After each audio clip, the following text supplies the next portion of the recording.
Welcome to The Explainer. Today we're actually going to look past all those dense, complicated textbook formulas and get right to the real, mechanical heart of acid-base chemistry. We're going to examine how these molecules interact in real time, breaking down exactly what's happening at the subatomic level. So I want to kick things off with a simple but honestly pretty provocative question.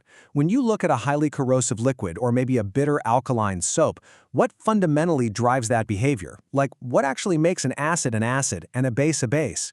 Well, as you'll see today, despite all the complex equations you might have been forced to memorize, absolutely everything boils down to the transfer of a single, incredibly tiny subatomic particle. Okay, let's dive into this. Here's our roadmap for today. First, the game of hot potato. Second, water's balancing act. Third, the molecular tug-of-war. Fourth, hidden acids. And finally, the multi-proton donors. Starting right off with Section 1, the game of hot potato, also known as the Bronsted-Lowry theory. To really wrap our heads around this, I want you to imagine acid-base reactions as a crazy, fast-paced game of subatomic hot potato, where a single hydrogen proton is the potato being tossed around. Now, science didn't just arrive at this clean model overnight. Back in 1680, Robert Boyle first noted acid traits, things like sour tastes and how they change the color of natural dyes. By 1815, Humphrey Davy made a huge leap, realizing that hydrogen is the essential building block of all acids. Then, around 1884, Svante Arrhenius narrowed it down to compounds yielding hydrogen and hydroxide ions in water. But, scientific models are always improving. The real breakthrough arrived in 1923, when Johannes Bronsted and Thomas Lowry independently realized that this entire process was, at its core, simply about proton transfer. So according to the Bronsted-Lowry model, an acid is literally just a compound that donates a proton, a hydrogen ion, H+. And a base? Well, that's just a compound that accepts that proton. It's elegantly simple, right? An acid-base reaction isn't some mystical, magical transformation. It is the literal, physical transfer of a proton from a donor to an acceptor. The acid throws the hot potato, and the base catches it. Now check out how this creates what we call conjugate pairs. Take the reaction between water and ammonia. In the forward direction, water acts as our acid, right? It donates that red proton to ammonia. But once water tosses that hot potato, look what's left behind. It becomes a hydroxide ion, which we now call its conjugate base. Meanwhile, ammonia acts as the base by catching the proton and transforms into the ammonium ion, its conjugate acid. And because these reactions are completely reversible, that hydroxide could potentially act as a base to accept a proton right back. The pairs are inherently linked together. Let's put a couple of these mechanisms side by side. Up top, we have hydrogen fluoride undergoing acid ionization. It's donating its proton to water, which gives us hydronium and a fluoride ion.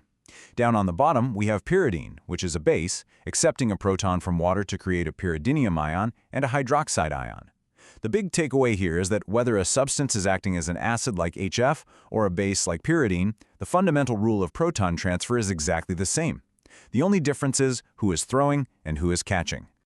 Moving right along to Section 2, water's balancing act, autoionization, and pH.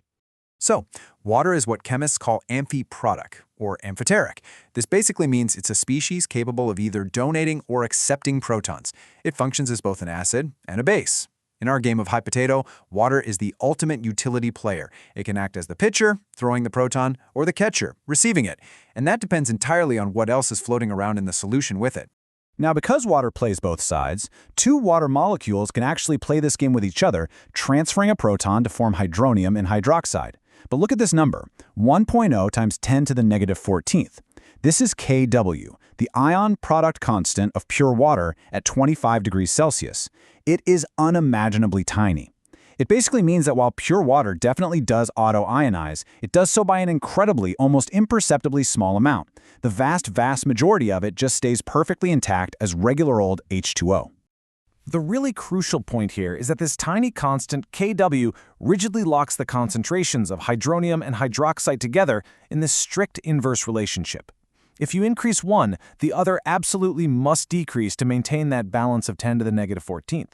It's like a seesaw. A neutral solution has perfectly equal amounts of both. An acidic solution has more hydronium, and a basic solution has more hydroxide. This fundamental seesaw is the exact mechanism that dictates the pH and pOH scales we use to measure any solution. Which brings us to Section 3, the molecular tug-of-war. acid and base strength. All right, so we know the playing field, but what makes some molecules hold on to their protons for dear life, while others just chuck them away the second they touch water? Well, the strength of an acid is quantified by its ionization constant, Ka. A strong acid has an immeasurably large Ka. It completely ionizes, meaning it throws all its protons away without hesitation. And because it's so eager to lose that proton, its resulting conjugate base is exceptionally weak. It has literally zero interest in catching a proton back. On the flip side, a weak acid has a small Ka. It only partially ionizes, which means its conjugate base is much stronger and will fight to get that proton back. It's a total reciprocal relationship. The stronger an acid is at throwing the proton, the weaker its conjugate base is at catching it. And this reciprocal relationship reveals a really profound limitation of water itself.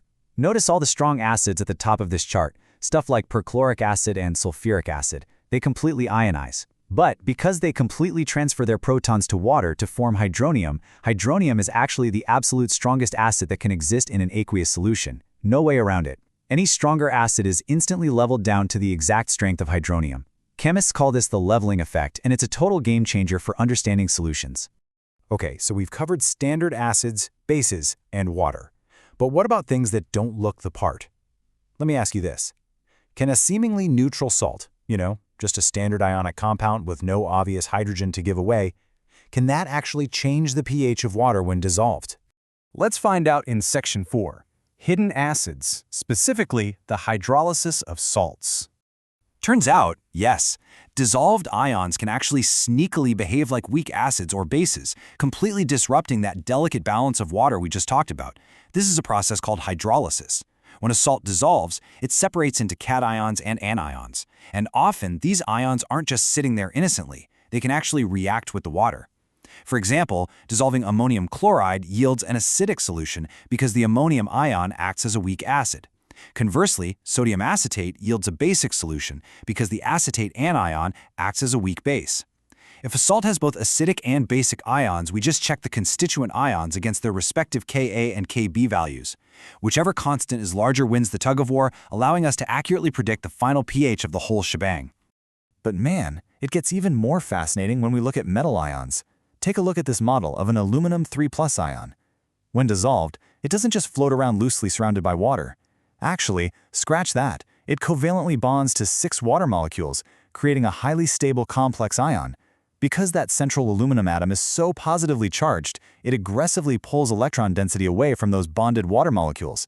This makes the OH bonds on the water highly polar, and suddenly, those specific water molecules are much more prone to donating a proton than standard, free-floating water.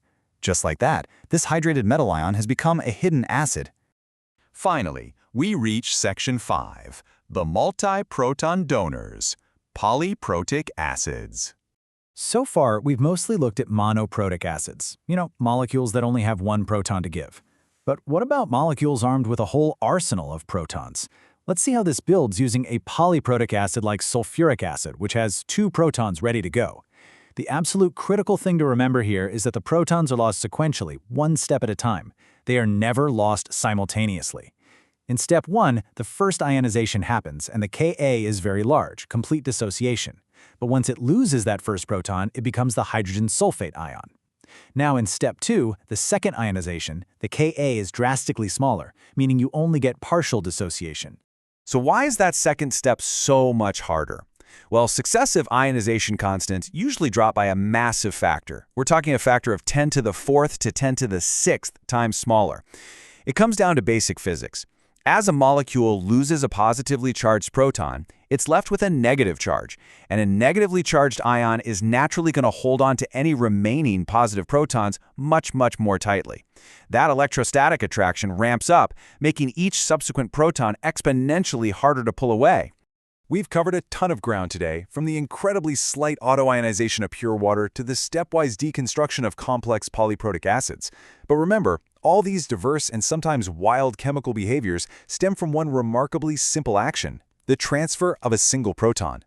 So now that you know the true mechanics, the actual rules of this subatomic game of hot potato, when you look at the chemical world around you, the only question you ever really need to ask yourself is, where is the proton going? Thank you so much for joining us for this explainer, and keep asking the right questions.